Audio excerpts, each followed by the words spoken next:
My name is Joanna Julian, and I'm the founder of Banana Moments Foundation, a nonprofit dedicated to help parents stay current on technology and youth culture trends, and be well-informed and confident about their own inherent ability to lead their children as primary teachers for life. This was my response to the power crisis mobile connectivity introduced to the parent-child relationship. In addition to the benefits of more efficient communication and personalized learning, mobile connectivity also brings the world in closer and exposes youth to adult issues at earlier ages.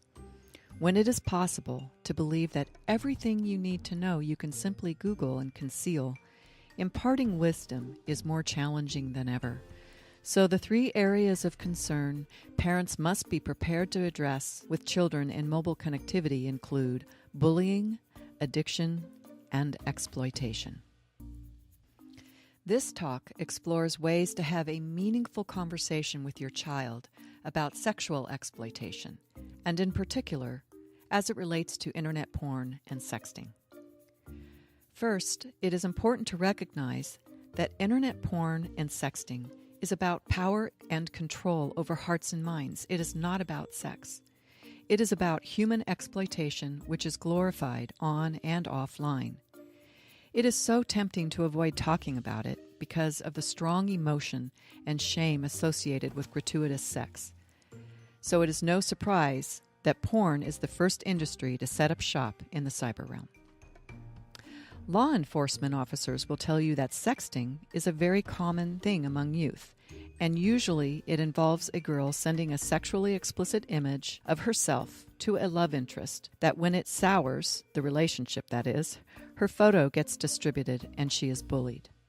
Boys are typically involved in the sharing of these images. Some of the consequences of sexting and internet porn are legal, social, emotional, and spiritual. On the legal front, children trading and distributing sexually explicit images of one another, these are minor children, is a felony child porn violation. And boys really are at risk of becoming registered sex offenders by distributing it.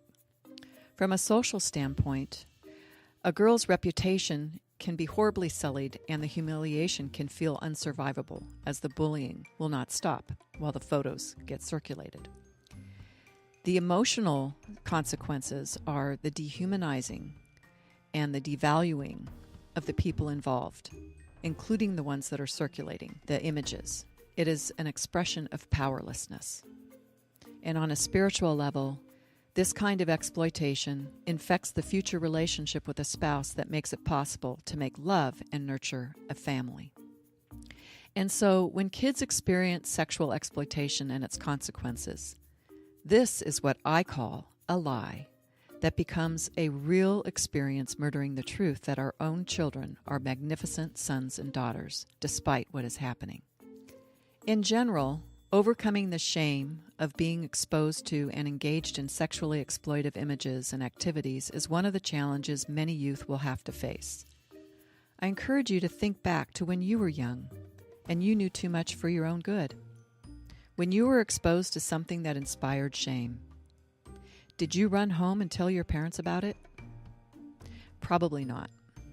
Believe me, the pedophiles and the purveyors of internet porn are counting on it as kids keep such things secret for fear of being found out when actually their liberty depends upon exposing it so justice can prevail. So the most important thing a parent can do is to create a home environment that it is safe to talk about events and images that inspire shame. One approach is to consider that sin is not a judgy thing, but rather as an archery term for anything outside of the bullseye. And then, when we apply this concept to the human condition, it covers a lot of territory ranging from a jealous, fleeting thought to capital murder. Anyone with the right circumstances and the wrong frame of mind is capable of just about anything. There but for the grace of God go I is the adage which curbs the temptation to criticize and ridicule those who have been caught in such traps. I have come to appreciate that overcoming shame requires the same mustard seed of faith that makes a free society possible. Recognizing that God is sovereign over the life of an individual, including your own child, and He grants every individual intelligent life and free will.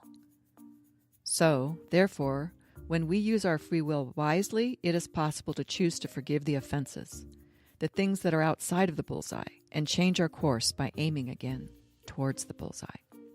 In this way, I view God's love as archery lessons on how to love our children as God loves humanity, so they can learn how to be free from whatever risky traps they may have been exposed to or fall into, and choose to change their course despite the real consequences of what has happened, and then stand corrected. In order to nurture a mindset about sex and sexuality that inspires open communication, here are some things parents may want to consider. How do you model your sexuality? Are you comfortable answering questions about sex and sexuality? What expectations have you communicated to your child about interacting with the opposite sex? And then finally, here is a homework assignment you might want to consider. So if you choose, describe the spouse you hope your child will choose. What are that person's characteristics? How will that person treat your child? Equally important, how will your child treat their spouse? And why does it matter? How will they prosper with this relationship you can envision? Once you have considered these things, then start having conversations with your child about the value of having a spouse and what it means for their choices today. You can find more support and information at bananamoments.com and check out the Reviving Parenthood and Fresh Start pages.